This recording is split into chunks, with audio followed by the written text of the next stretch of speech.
missed us. You missed us, didn't you? I get it. Happy Wednesday, everyone. So Joe Biden had a big win on Super Tuesday. He woke up. I mean, consider the alternative. But the president did lose American Samoa. And when he found out, he said, "It's a shame. I really like their cookies." Meanwhile, Donald Trump went 14-1, losing only Vermont. Vermont has a population of over 645,000 people, or as Trump calls them, total losers. Nikki Haley has suspended her presidential campaign after a series of Super Tuesday losses. She got 46 delegates compared to Trump's 731, and she still called it a success, proving once again women can't do math. Oh, shut up! According to a report, the Biden administration has secretly flown 320,000 illegal aliens to 43 airports. Joe claims to have a lot in common with these people since they don't speak English either. Charles Barkley said he would punch black people in the face for wearing Trump mugshot T-shirts. Luckily, his victims won't have to worry about him having any rings. Nice. Yeah. Woke officials at the Department of Veterans Affairs moved to ban from agency buildings that iconic photo of a World War II Times Square kiss. You see that? Saying it was no longer appropriate for today's military, so they're replacing it with this.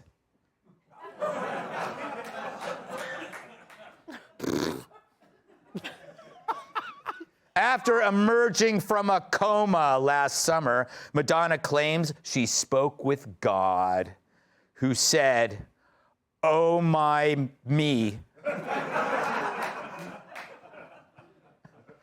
Come on, Kat, that was funny. I like Madonna. I know, but "oh my me" is funny, to me anyway. Governor DeSantis announced Florida will be cracking down on this year's spring break festivities. Now underage co-eds looking to get drunk and have sex will have to go back to college. It's true. Hillary Clinton is telling voters to accept the reality that Biden is old and re-elect him anyway. And Bill told Hillary to accept the reality that he's going to spring break. Instagram was down for nearly 4 hours yesterday, leaving many no other choice but to ask people directly if they like how their butt looks. That's all it's good for. Facebook also suffered a widespread outage, with almost 500,000 users reporting they couldn't access their accounts. It's the first time anything has gone down on them.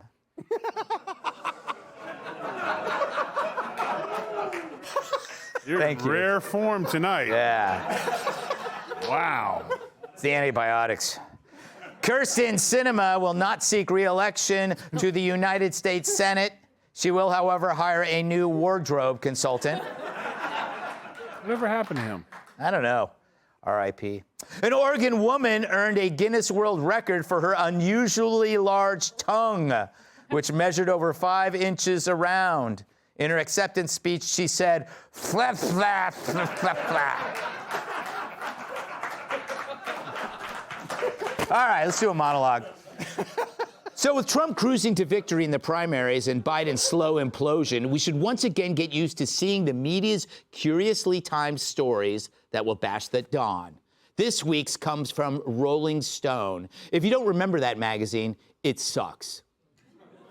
Their recent piece claims that the Trump White House was rife with drug use. The headline reads, "Trump's White House was awash in speed and Xanax," essentially saying that Trump's White House is no different than the Rolling Stone offices. But here's what's weird. What led the rag to look into this was a report released in January by the Defense Department detailing how the White House medical unit managed drugs during the Trump administration. How nice of the Defense Department to rat them out. Talk about proof of a deep state. That info came from the Defense Department before an election. It's almost as if the timing and release was meant to undermine one candidate. Seems like a big deal, right? This is the Defense Department, people. There's nothing else for you to focus on? They left billions of dollars in military equipment in Afghanistan, and they're worried about some Ambien use by some flack in the West Wing. Lloyd Austin didn't show up for a week. And they're concerned that a White House staffer copped a Xanax 4 years ago? Don't you have better things to do, like employing an activist to oversee nuclear energy waste disposal? This guy with stickier fingers than Jeffrey Toobin? I know. The piece The piece concludes that White House docs didn't comply with federal guidance by dispensing non-emergency controlled meds, such as Ambien and Provigil, without verifying the patient's identity. Now, for those who don't know, Provigil gets you out of the Ambien haze after a long flight, which is normal for anyone in a position that requires traveling, like reporters and politicians, and the drug mules who supply Dana Perino with her growth hormone.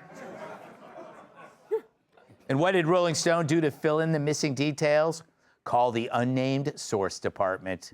So I wonder, would those be the same unnamed sources who gave us Russian collusion, who told us the laptop from hell was fake, or the ones telling us that behind closed doors, Joe Biden is sharp as ever? I'm starting to think the unnamed source is one person who's just a master of disguise.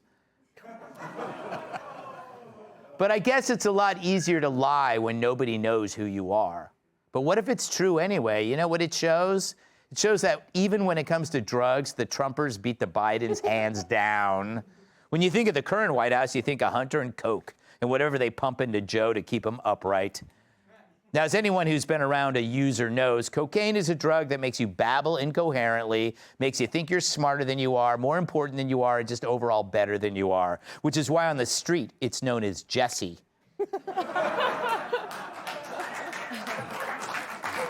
No stone unturned tonight, Gutfeld. Yes. But while the Bidens specialize in a drug based on escaping your failures, apparently the Trump White House was taking drugs to allow them to work harder.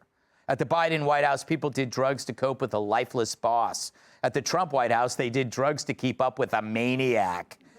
The article claims Trumpers took stimulants because they needed an energy boost after a late night or just a pick-me-up to handle another day at a uniquely stressful job. I get it. It's why I spike our office water cooler with Ritalin. But it also claims some Trumpers took Xanax to soothe themselves while enduring the sky-high levels of stress in the highest pressure environment in America. So they were using it as intended. Wow, there's a story. What a scandal. What's next? An expose on the use of lice combs on John Bolton's mustache. The regular applications of flea powder on Omarosa. Wow. I know. And yet these two writers think this is an election year scoop. Writing that with Trump pushing to return to power, a full accounting of the misuse of powerful stimulants and sedatives isn't just a matter of historical interest. It's a preview of a very possible future. So now Rolling Stone, after decades of glorifying casual drug use, is worried about the misuse of stimulants. Do they not remember who ran Rolling Stone? Jan Wenner? Hell, a 2017 bio details how Coke was everywhere in the office. If Wenner, quote, heard an office door slam, his Pavlovian response was to go find out who was doing cocaine without him. Damn. What happened to you, Rolling Stone? You should change your name to Kidney Stone, you ossified. But forget Rolling Stone's past. What about the media's present? Do the two dimwits who wrote this dreck realize that they just described the drugs that fuel their entire profession? Xanax and Adderall are so entrenched in the information industry, they drug test you to make sure you're on them. So what if some of Trump's staff got prescriptions? You'd need a stimulant too if you were around Mike Pence all day. Oh. Fact is, the only thing higher than Hunter during the Biden White House has been the price of eggs. Oh, and Trump's current poll numbers, which is the reason why these stories are popping up. Joe's in deep trouble, so expect every possible shot to be launched at Big Orange. Lawfare, fake allegations, more sex, more drugs, more urine. It's already making me nostalgic for Larry Kudlow's hot tub. As Trump racks up primary wins, they're going to get more and more desperate. And that's coming from me, people, not some unnamed source. Let's welcome tonight's guest. His mind may be built for journalism, but his hair is built for hosting a game show. Fox News contributor Charlie Hurd. She's so sharp, hemophiliacs filed a restraining order. Campaign communications expert Erin Perini. She's like GM. She's from Detroit with parts from many different factories. New York Times bestselling author and Fox News contributor Kat Timm. And when he goes to lift weights, he used tectonic plates. New York Times bestselling author, comedian, and former NWA world champion Tyrus.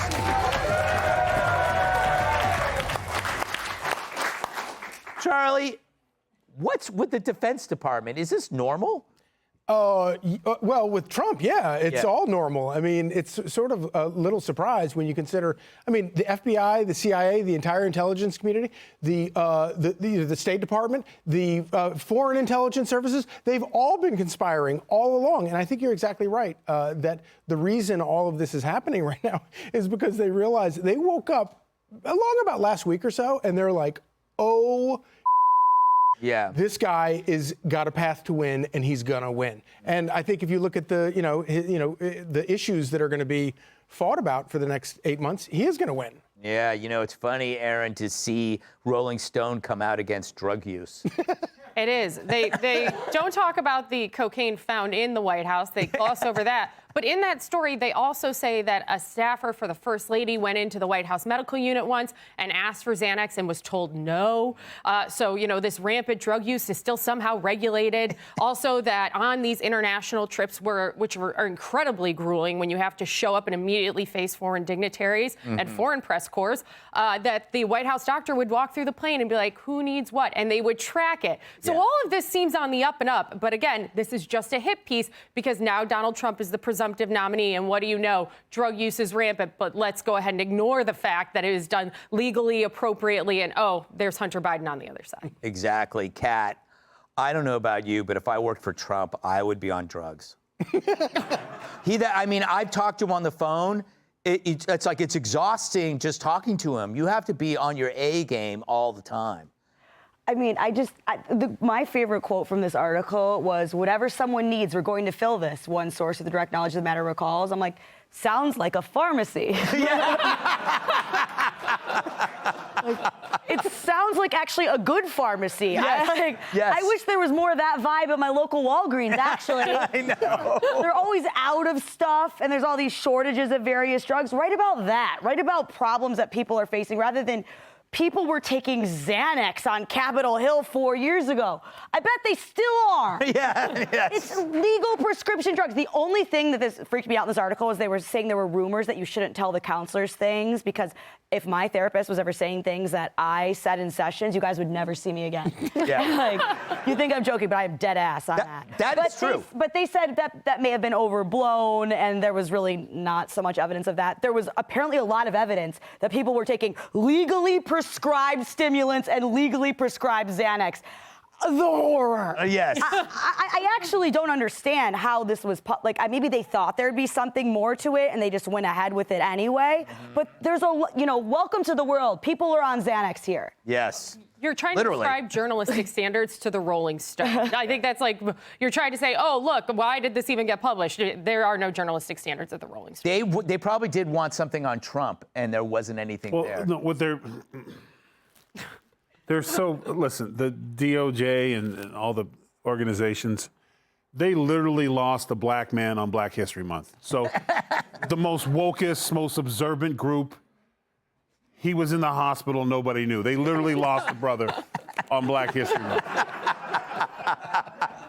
The one time you're supposed to pay attention to us. You're supposed to be seen At least February. acknowledge him.